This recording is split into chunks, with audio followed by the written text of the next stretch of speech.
abdomen kita akan fokus Leopold 1, Leopold 2, Leopold 3, Leopold 4.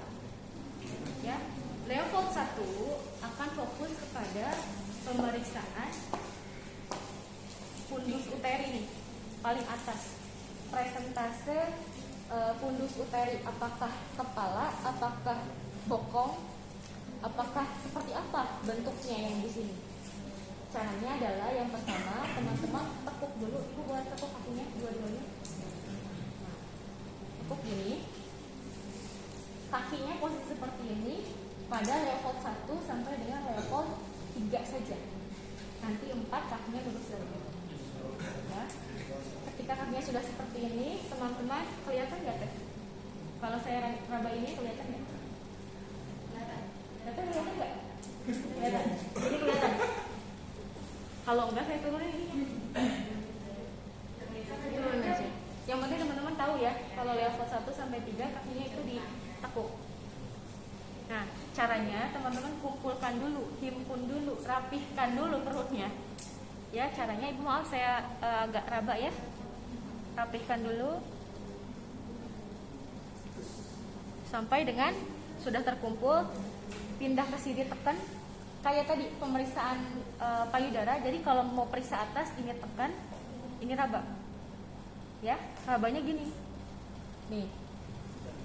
Kalau misalkan yang teraba adalah bulat, keras, bulat keras, berarti apa? Kepala. Bulat keras kepala. Ya, oke.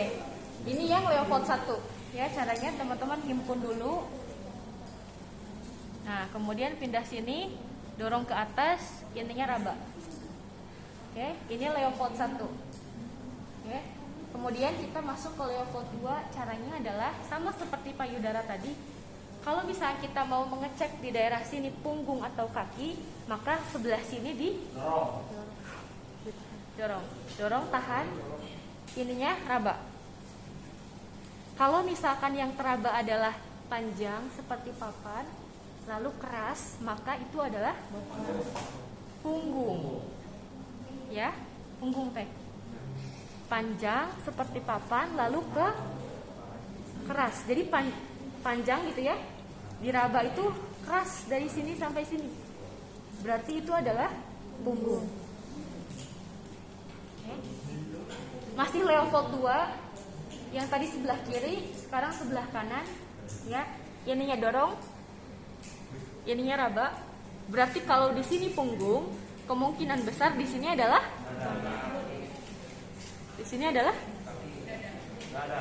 biasanya kalau di sini panjang keras seperti papan, di sini biasanya gimana? Oh, ibu di sini keras tapi putus-putus. Berarti posisinya kan baru gini ya. Nah, kemungkinan ini atau ini lutut. Lutut. Kakinya bayi. Jadi keras lalu putus. Ya, itu leopard 2. Kemudian leopard 3 sama seperti leopard 1. Ya. Seperti ini, dihimpun dulu. Simpan di sini, dorong, pegang di sini, ya. Kalau di sini keras bulat, di sini biasanya bulat lunak. Berarti itu bokong. Ya, bokong bayi. Tahu kan posisi bayi kayak gimana? Ya.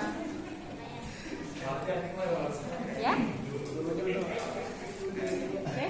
Nah, itu adalah leopard 3. Oh, ini kepala, ini punggung, ini ekstremitasnya, ini bokongnya.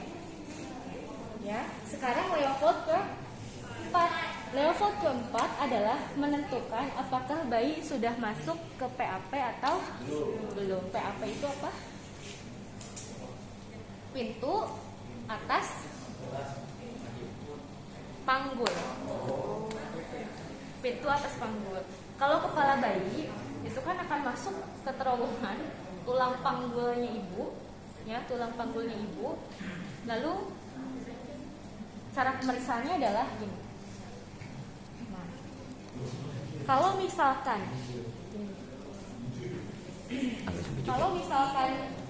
pada saat gini kepala bayi di dalamnya masih bisa kita, nah jari ujung kita masih bisa bertemu, maka ini belum masuk PAP.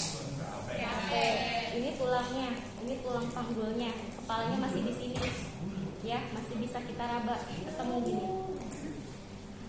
Berarti belum masuk PAP atau pintu atas panggul.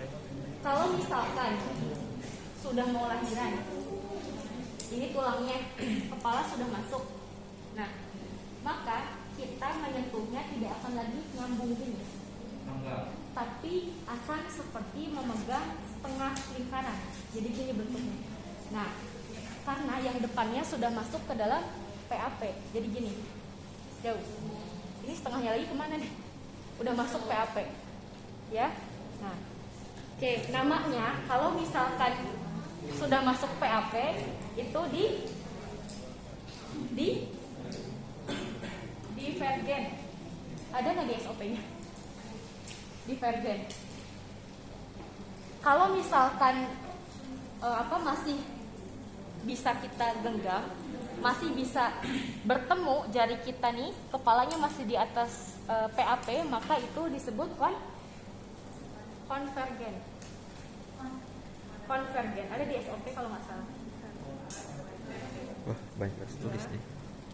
Seperti itu.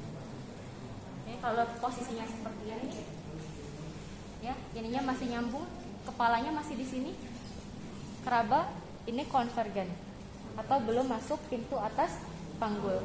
Kalau ini sudah masuk kepalanya ke panggul ibu, kita megangnya cuma bisa gini. Nah, sisanya sudah PAP, disebut sebagai di Vergen. Ya, itu adalah Leopard ke-4.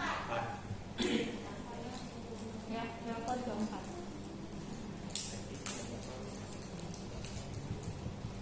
Lanjut, apalagi habis Leopard 4 di SOP-nya?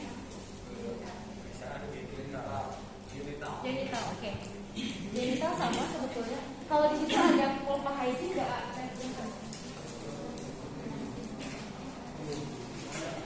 Nggak ada ya?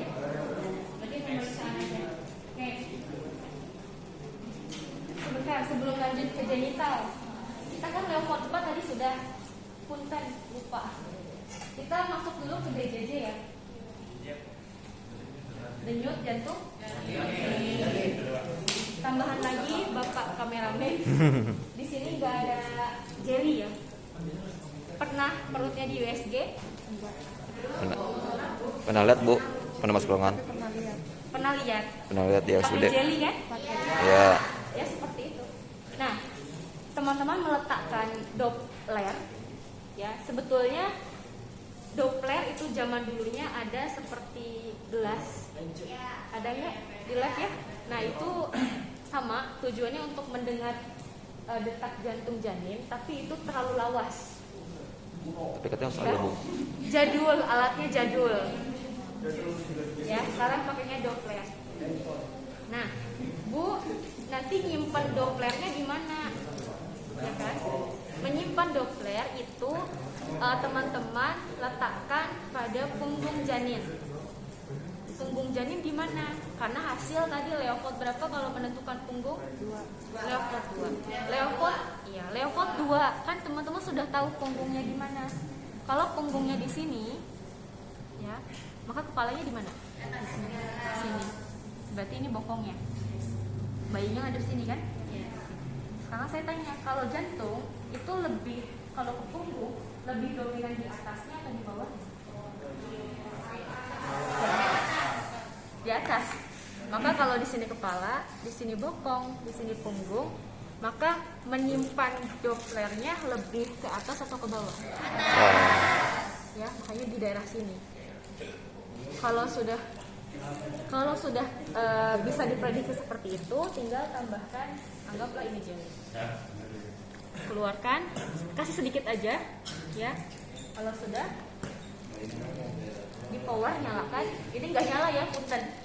Info dari pihak lab sih kerendam pada saat banjir waktu itu.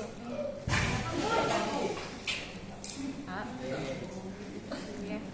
Jadi nanti di powernya tekan, ya. Kalau sudah nyala, gini ya, simpan di sini. Dan gak akan sekali langsung ketemu ya. Yang penasaran Bu bunyinya bagaimana? Lihat di YouTube.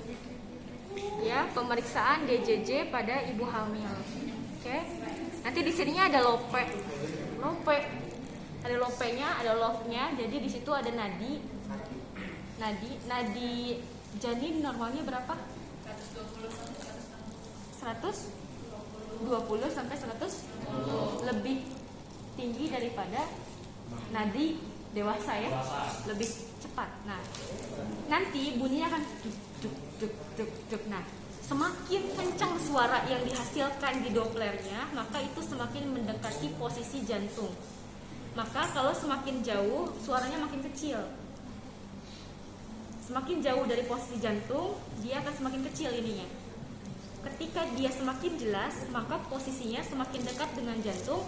Tahan posisinya pada suara yang terjelas, kemudian teman-teman lihat hasilnya berapa. Ya, jadi jangan ketemu-ketemu. Sama seperti kalau teman-teman nimbang berat badan, timbangan digital, dia kan menyesuaikan dulu tuh, ya kan? Ada naik turun, ya. Tapi ketika terlalu diem, dia kan memfiksasi angkanya berapa. Makanya kalau sudah jelas, diam dulu. Biarkan dia menentukan yang tepat berapa nadi untuk janin tersebut. Oke, simpan nilainya untuk DJJ. Sudah? Seperti itu. Kalau sudah selesai, tolong untuk bersihkan dulu.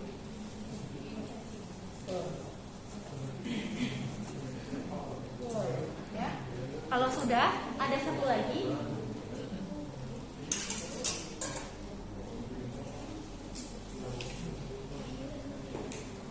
Pernah mendengar menghitung usia kehamilan dengan mengukur? Pernah? Masa belum pernah? Belum pernah ya? Masa sih? Dengan panjang ini, itu kita bisa mengetahui taksiran usia kehamilan. Kenapa? Karena kalau misalkan usia kehamilan ini misalkan baru 2 bulan, ya, paling besarnya kecil, sekian. Oh, sekian bulan. Kalau sudah besar, semakin panjang, maka usia kehamilannya pun bisa diperkirakan. Pasti udah dikasih deh sama Bu Rima atau Bu Siti Rohana.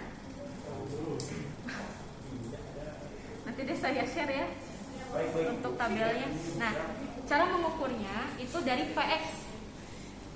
Tahu PX? Tulang sternum punya? Punya tulang sternum? Punya. Ujungnya silahkan pegang ujung tulang sternum di bawah sini. Iya, tapi tulangnya ya. Nah, itu namanya PX. Simpan di PX, ya, atau di tertinggi perut yang membesar ini, simpan di situ sampai dengan simfisis pubis, ya. Nah, ketika sudah diukur berapa senti di sini? 50 cm. Nanti teman-teman tinggal sambungkan ke tabelnya. Taksiran usia kehamilannya berapa bulan itu bisa dilihat dari sini. Oke? Ya.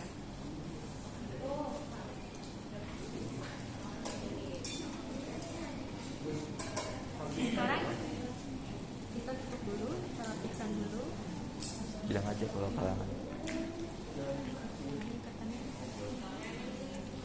1, 2, 3, 4, 5, 6, 7, 8, 9, 10. Baik juga.